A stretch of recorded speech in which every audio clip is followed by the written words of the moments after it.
Praise the Lord. യേശുവേ നന്ദി, യേശുവേ സ്തുതി. Hallelujah, hallelujah. പ്രിയപ്പെട്ടവരെ, നമ്മൾ ഇപ്പോൾ വായിച്ചു കേട്ട തിരുവചനത്തിന്റെ ഏതാനും വചനഭാഗങ്ങൾ നമ്മുടെയൊക്കെ മനസ്സിനെയും ജീവിതത്തെയും വല്ലാതെ ആകർഷിക്കുന്ന വചനങ്ങളാണ്. നമ്മൾ വായിച്ചു കേട്ടു, നായിമിലെ വിധവയുടെ മകൻ മരിച്ചിട്ട് ആ മനുഷ്യനെയും സംഭവിച്ചുകൊണ്ട് പോകുന്ന ആളുകളെ കണ്ടിട്ട്, പ്രത്യേകിച്ചും ആ മരിച്ച മനുഷ്യന്റെ അമ്മയെ കണ്ടിട്ട് വചനത്തിൽ പറഞ്ഞു, യേശുവിന് മനസ്സലിവ് തോന്നി, ഈശോയ്ക്ക് മനസ്സലിവ് തോന്നി എന്ന്. ആ വിധവയെ കണ്ടപ്പോൾ, ഏകമകൻ മരിച്ചതിലുള്ള സങ്കടത്തോടെ കരഞ്ഞുകൊണ്ട് പോകുന്ന വിധവയെ കണ്ടപ്പോൾ കർത്താവിന് മനസ്സലിവ് തോന്നി. Hallelujah, hallelujah. പ്രിയപ്പെട്ടവരെ, വിശുദ്ധ വചനത്തിന്റെ ഓരോ ഭാഗങ്ങളിലൂടെയും നമ്മൾ കടന്നു പോകുമ്പോൾ, വിശേഷിച്ചും വിശുദ്ധ സുവിശേഷത്തിന്റെ ഓരോ അധ്യായങ്ങളിലൂടെയും കടന്നു പോകുമ്പോൾ, നമ്മൾ ഈ വചനത്തിൽ കണ്ടുമുട്ടുന്ന കർത്താവ് ക്രൂരതയുള്ള കർത്താവല്ല, ദേഷ്യമുള്ള കർത്താവല്ല, ഉള്ളിൽ മുഴുവൻ പകവച്ചുകൊണ്ട് ജീവിക്കുന്ന കർത്താവല്ല, എല്ലാവരോടും വൈരാഗ്യത്തോടെ പെരുമാറുന്ന ഈശോയല്ല നമ്മൾ കാണുന്നത്. നേരെ മറിച്ച് സകലരോടും കരുണയും അനുകമ്പയും മനസ്സലിവും കാരുണ്യവും കാണിക്കുന്ന ഒരു കർത്താവിന്റെ ജീവനുള്ള ചിത്രമാണ് ഈ സുവിശേഷത്തിലുടനീളം നമ്മൾ കണ്ടുമുട്ടുന്നത്. വലതുകരം ഉയർത്തിക്കൊണ്ട് ഹല്ലേലൂയ, സ്വരമുയർത്തി ഹല്ലേലൂയ, ഹല്ലേലൂയ, ഹല്ലേലൂയ. പ്രിയപ്പെട്ടവരെ, അതുകൊണ്ടാണ് ഇന്ന് നമ്മൾ വായിച്ചു കേട്ട ഈ വചനത്തിൽ പ്രകാരം ശ്രമിച്ചത്. കർത്താവിന് ആ വിധവയുടെ ജീവിതത്തിന്റെ അവസ്ഥ കണ്ടപ്പം, ആ നിസ്സഹായ അവസ്ഥ കണ്ടപ്പം, ആരുമില്ലല്ലോ, ഏകമകൻ മരിച്ചല്ലോ എന്നോർത്ത് നിലവിളിച്ച് വിലപിച്ചുകൊണ്ട് പോകുന്ന ആ വിധവയെ കണ്ടപ്പോൾ കർത്താവിന് ആ സ്ത്രീയുടെ നേർക്ക് അനുകമ്പ തോന്നി. Hallelujah, hallelujah.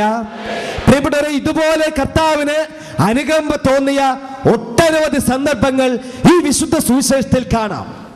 അപ്പോൾ പ്രിയപ്പെട്ടവരെ, ആദ്യമായി നമ്മളൊന്ന് മനസ്സിലാക്കണം, എന്താണ് അനുകമ്പ തോന്നുക എന്ന് പറഞ്ഞാലെന്ന്, എങ്ങനെയാണ് ഈ അനുകമ്പ തോന്നേണ്ടത് എന്ന്. വചനത്തിൽ പറഞ്ഞു, വിധവയുടെ ആ അവസ്ഥ കണ്ടിട്ട് കർത്താവിന് അവളുടെ മേൽ അനുകമ്പ തോന്നിയെന്ന്. കരഞ്ഞും നിലവിളിച്ചും സങ്കടപ്പെട്ടും നിസ്സഹായതയോടെ നടന്നു നീങ്ങുന്ന ആ അമ്മയെ കണ്ടപ്പോൾ ഈശോയ്ക്ക് പോലും സഹിക്കാൻ പറ്റിയില്ല. കർത്താവിന്റെ പോലും മനസ്സലിഞ്ഞു പോയി. Hallelujah, hallelujah, hallelujah. അപ്പോൾ പ്രിയപ്പെട്ടവരെ, ആരെ കാണുമ്പോൾ കർത്താവിന് അനുകമ്പ തോന്നുന്നത്?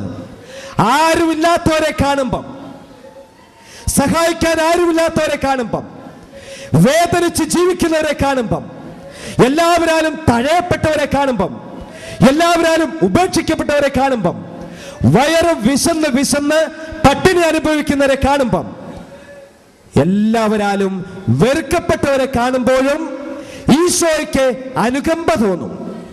Hallelujah, hallelujah, hallelujah. അങ്ങനെയാകുമ്പം നമ്മളെ കണ്ട കർത്താവിന് അനുകമ്പ തോന്നുമോ? സാധ്യതയില്ല അല്ലേ? നമ്മളെ കണ്ട കർത്താവിന് അനുകമ്പ തോന്നാൻ സാധ്യതയില്ല. കാരണം എന്താ?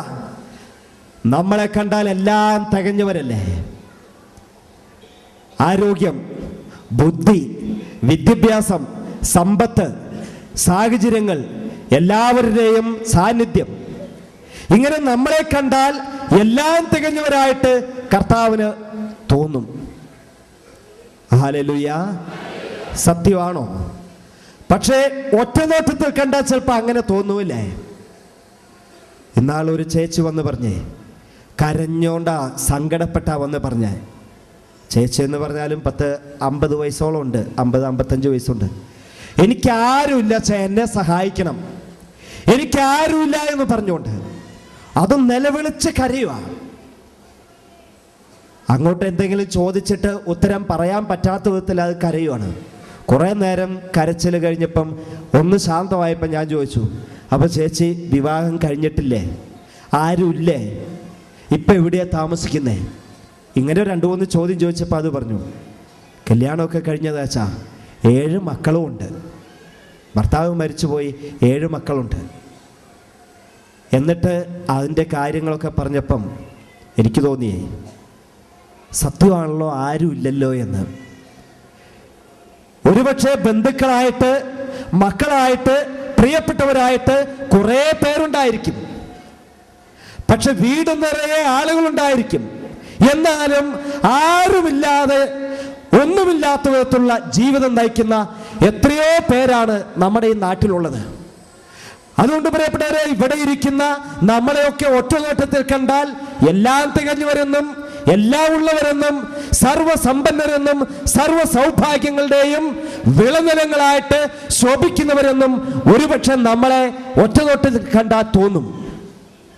കർത്താവ് നമ്മളെ നോക്കുന്നത് ഈ പുറമോടികളല്ല, ഉള്ളിലോട്ടാണ് നോക്കുന്നത്. ഉള്ളിലോട്ടാണ് നോക്കുന്നത്. ഉള്ളിൻ്റെ ഉള്ളിൽ കാണുമ്പം ഈശോയ്ക്ക് ഒരുപക്ഷെ നമ്മളിൽ മഹാഭൂരിപക്ഷം പേരെയും കുറിച്ച് അനുകമ്പ തോന്നും, മനസ്സിലുവ തോന്നും. വീട്ടിൽ മക്കളുണ്ടായിട്ട് ആരും നോക്കാനില്ലാത്ത വിധത്തിൽ 7 മക്കളുണ്ടായിട്ട് ആരുമില്ലല്ലോ എന്നോർത്ത്, ആരും നോക്കാനില്ല, ഭക്ഷണം തരാനില്ല, ശുശ്രൂഷിക്കാനില്ല എന്ന് പറഞ്ഞ് നിലവിളിച്ചു വന്ന ആ സ്ത്രീയെ കണ്ടപ്പം പ്രിയപ്പെട്ടവരെ, ഒറ്റ വാക്ക് കേട്ടാൽ തോന്നും ആ 7 പേരുണ്ടല്ലോ, പിന്നെ എന്നാത്തിൻ്റെ കുറവാണെന്ന്. ആരും തന്നെ ഇല്ല, ആരും നോക്കാനില്ലെന്നും പറഞ്ഞ് ഈ പ്രായമായി തുടങ്ങിയപ്പോൾ ഒന്ന് ശുശ്രൂഷിക്കാനോ ഭക്ഷണം തരാനോ നല്ല വാക്ക് വരാനോ ആരുമില്ല എന്ന് പറഞ്ഞ് നിലവിളിച്ച് കരഞ്ഞ് കരഞ്ഞ് ഇവിടെ കുത്തിയിരിക്കുന്ന ഒരു ചേച്ചി.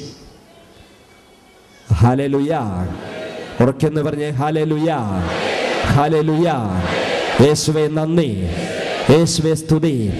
എത്രയോ വീടുകളിലാണ് അനുകമ്പയില്ലാത്ത വിധത്തിൽ, മനസ്സലിവില്ലാത്ത വിധത്തിൽ മാതാപിതാക്കളെ വീട്ടിൽ നിന്നും ഇറക്കി വിട്ടിട്ട് മക്കൾ അതിൽ സന്തോഷം കാണുന്നതും ആനന്ദം കണ്ടെത്തുന്നതും.